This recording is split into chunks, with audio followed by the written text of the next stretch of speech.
As mayor of the New York school community, the very first call that we did, which was maybe 2 months ago, we had maybe about 10 people on the call.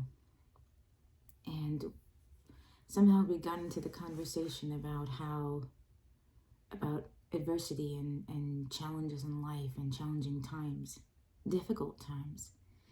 And almost every single person, if not every single person, raised their hand when we asked, how many of you are coming out of a very difficult time in the last 4 years or the last few years? And I think every person raised their hand. And,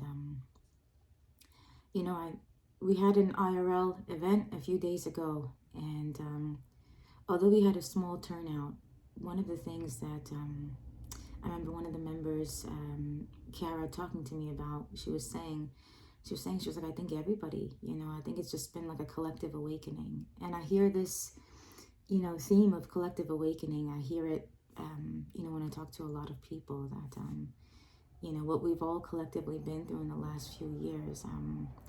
And we all have our own journeys from that, our own, individual, unique journeys, and challenges, how that's affected us, on a personal and professional, level. And many of us are still coming out of that.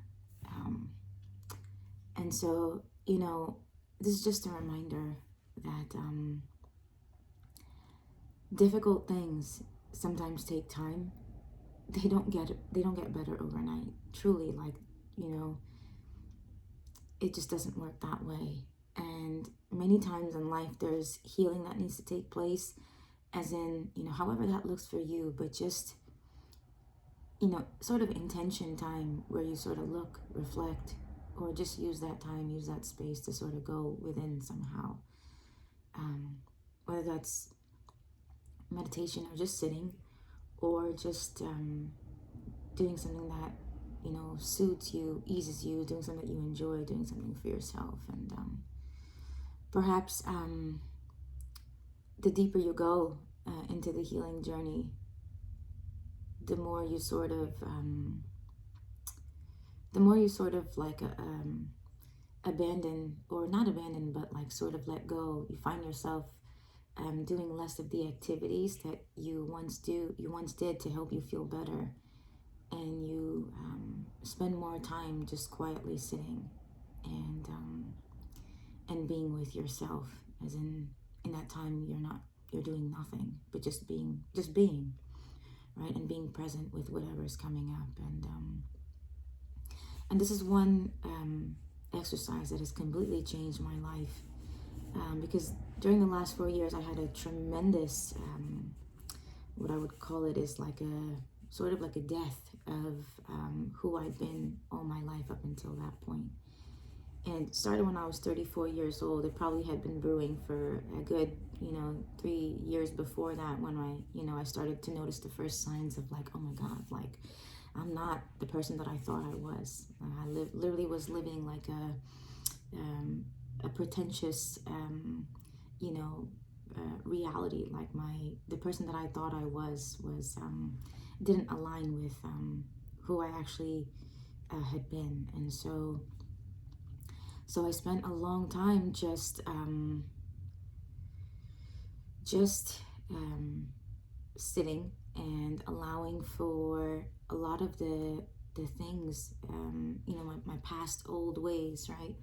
Memories, thoughts, stories, beliefs, events, down to the nitty-gritty moments, just spending a lot of time just sitting and being with them. And up until then, I had a really elaborate daily routine that sort of took care of all these things, as in like made me feel better mentally. And it was wonderful. Like I had exercise, I had journaling, right? I'd been writing for like 10 years before that. And writing was like, one of the things that really saved my life. I was podcasting, I was teaching like 4 to 5 classes a day, and cooking something nourishing for myself. I had a really awesome daily routine set up. And then I had this experience that some of us refer to as spiritual awakening, which is the experience of like what we are in this body. So the consciousness that we are in this body. And up until maybe we have this experience, we sort of identify with the mind, and like we think we are this person that is sort of like, you know, circulating in here. It's quite bizarre and even more difficult to explain, and severely disorienting, because you don't know that you are your mind until your mind pulls, you know, away from you, and you're like, oh my God, so what am I? And so this experience of consciousness, right, once you have it, because it is like our true nature, whatever in you that is not true starts to shed.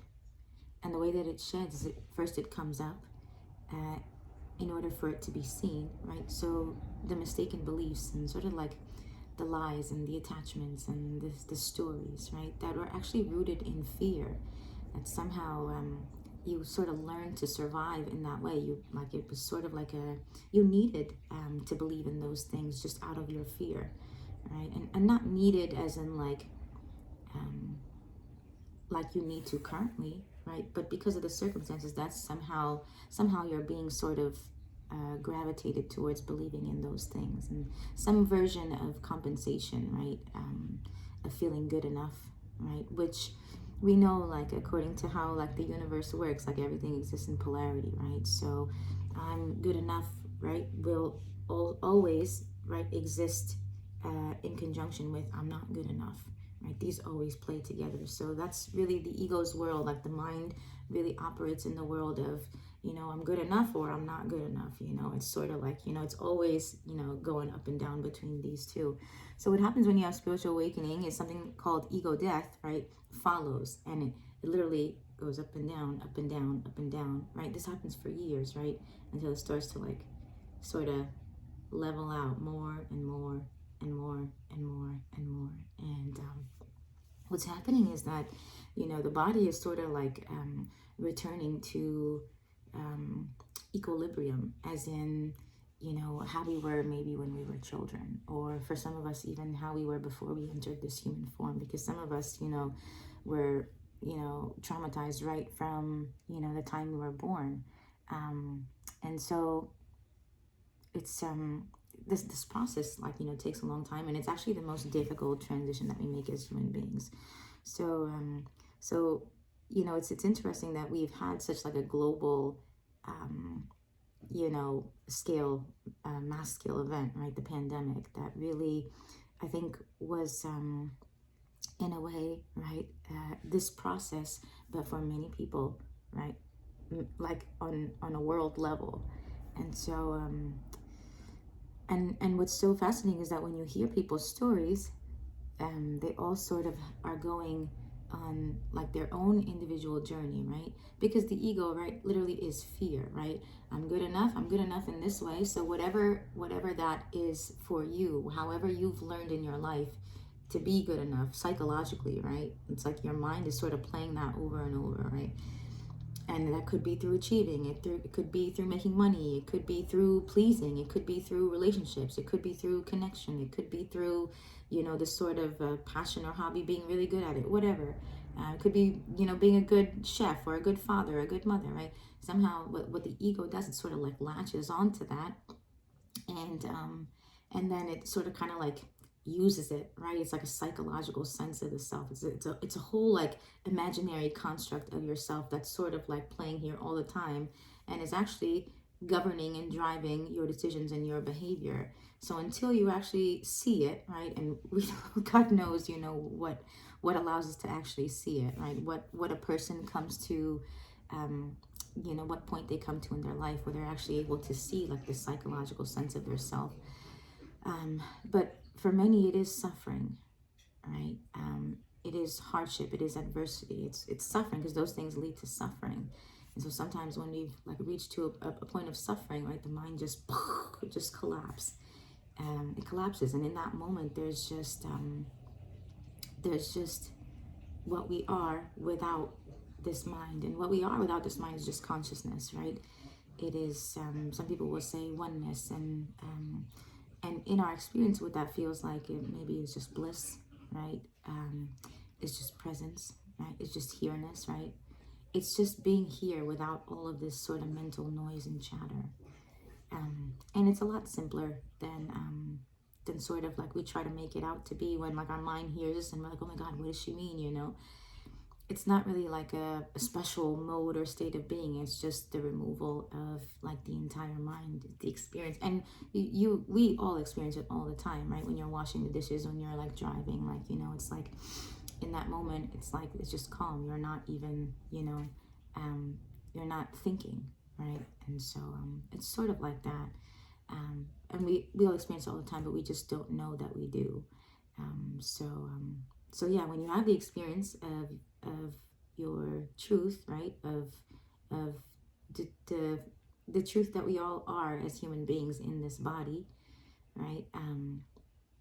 When you have that experience, then what happens over the next few years is you get the chance to stabilize in that. So you go from living in your mind, right? Living in your head, which is like the really interesting play of life, right? That as children, we were sort of just present. We were just in our heart all the time. But then from being a child to then being an adult now, right? Most people that we meet, right? They live in their head. And they're sort of like operating from subconscious programming, which is the ego, which is the mind, right? It's all sort of the same thing. It's fear-based. And so once you really do this work, right, the more you do this work, you can actually tell, you know, when that programming arises in you, right, and then also when you're able to notice it on the outside as well, in other people. And so, you know, one of the really beautiful things is that like this way that we've been taught to, you know, survive, or that we learn to survive somehow, like our ego kind of like latched onto it psychologically, right? And we either feel really good about it or we suffer because of it, right? Like maybe it's not going so well and we suffer because of it. What's really amazing is that when we go through you know, let's say this period of awakening, this period of difficulty, like tremendous difficulty in our life, what happens is this thing, this high low, this high and low thing, it gets a chance to merge into our true being, right? Into just like, okay, I'm actually now more a clearer being. I'm more present. I'm maybe more rational, right? Because this psychological thing was actually making me irrational, right? It kind of was making me emotionally more, you know, reactive. So I'm less reactive maybe now. And just overall, you get a chance to like return to your sort of like your normal state, you know, and many of you, you know, probably resonate on some level when you think about how you were as a child and you're like, yeah, I was so happy and so free, like carefree. And that really is our true nature as human beings. You know, that childlike, you know, eagerness and like just to wake up, just to be alive, right? That joy just to be alive. And so life is sort of like in its own way, it's trying to return us all to that sort of like freedom, that liberation. And the way to the liberation is really just like, you know, is sort of sitting with this thing, right? And sort of seeing the mistruths that we have been believing maybe all our life, right? And then at the same time also recognizing like, okay, like I'm already free. I'm already that, you know, because I can see, right? I can see. And, you know, sight really is insight, any kind of sight perhaps, right? When it comes to, you know, what is actually going on in our mind, going on within us, right?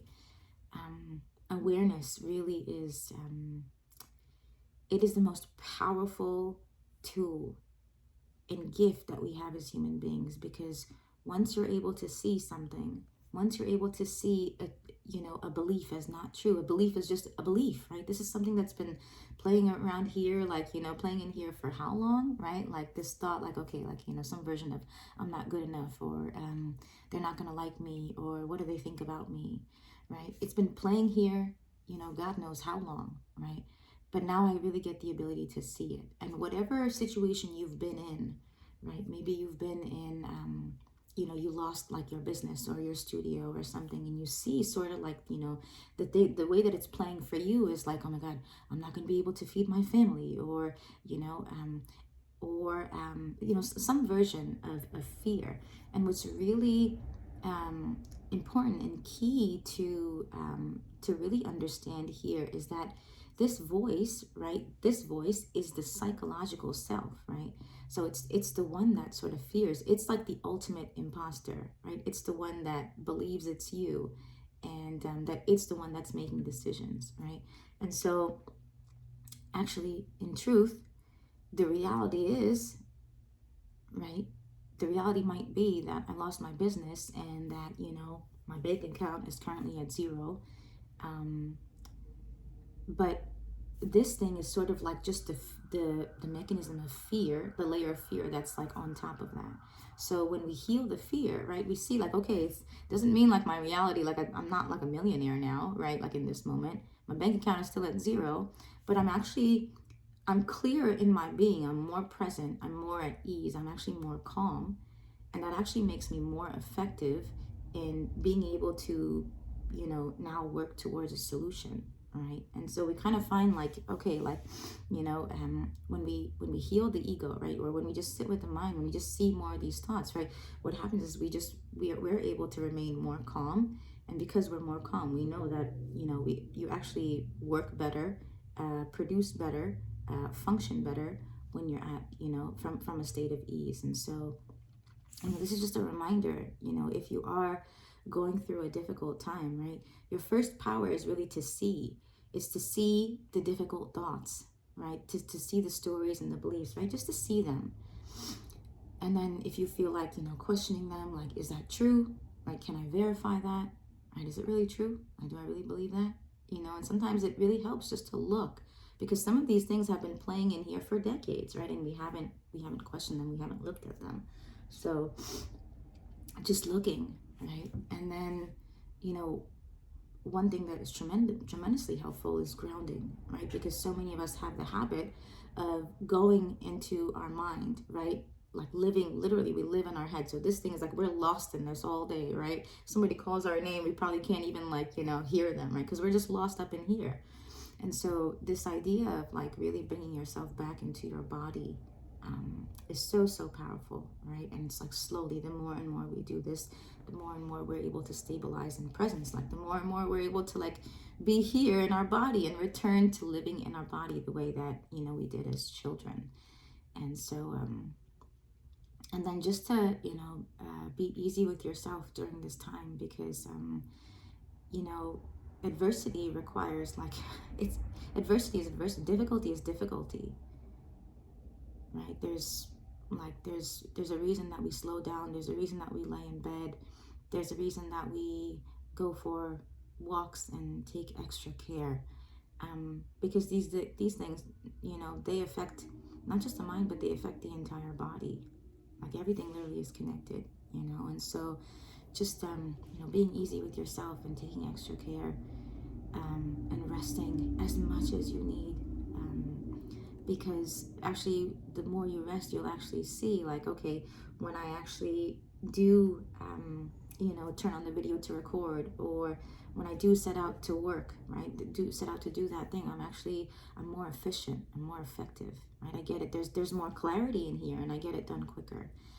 And so I know it's a huge change for many of us, that because most of us have been programmed to just do and stay busy, and we don't really realize that we're operating in like a frantic state, like like our body is literally operating as if there's an emergency, from the time that we wake up and from the time that we go to bed, even in our dreams, And so I think a lot of people here have sort of like,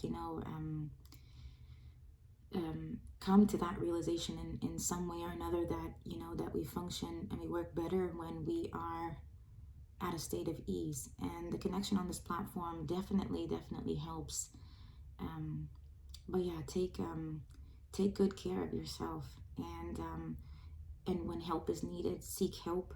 When you feel like connecting, connect. reach out to that person, start that conversation, comment, and sometimes it's, we think that, it's not going to help, or some reason, like, we're afraid to do it, and so we don't. And then there are other times where we actually know that isolation, just being with ourselves, is the most helpful thing, right? So whatever works for you, just listen to your intuition, and feel that out. And if you're worried about about not knowing what to do, as in you're not sure, what your intuition is, even, right? Maybe you're not even connected to that, and I wasn't for so many years, right? It takes time to really deepen and develop that as well. If you're not sure, then just, in every moment, ask yourself, like, what do I want to do right now? And you'll build that. And if you're going through a difficult time, and I know, like, not even like a big event, like a big thing in your life, a big difficult time, right? Like a prolonged difficult time, but even just a difficult time, like, today, right? Tomorrow, right? Whenever, in any moment, right? I just want you to know my heart is very, very much with you, and that you're not alone. And I think that's really the thing that all of us want. We just want to know that we're not alone. And there's so much richness. There's so much connection on this platform. There's so many people that, like, genuinely just are good people, and connected to what I'm speaking about right now, and connected to your suffering too, like, to the fact that you're having a difficult time. They're connected to that too. And so if you reach out, you will find solace, you will find relief, and even just sharing that more and more, or commenting on this post. Sorry, I got like something. This is how I usually record all my videos, with something on my face or something in my hair. So I just want you to know that we're all here, and whatever is best for you, to do during this time, or any moment that you're feeling down, that you're going through it. Just that we're all with you, and that we all love you. You are loved, you are seen, you are felt, and just keep going. That's it. Love you. I'll see you.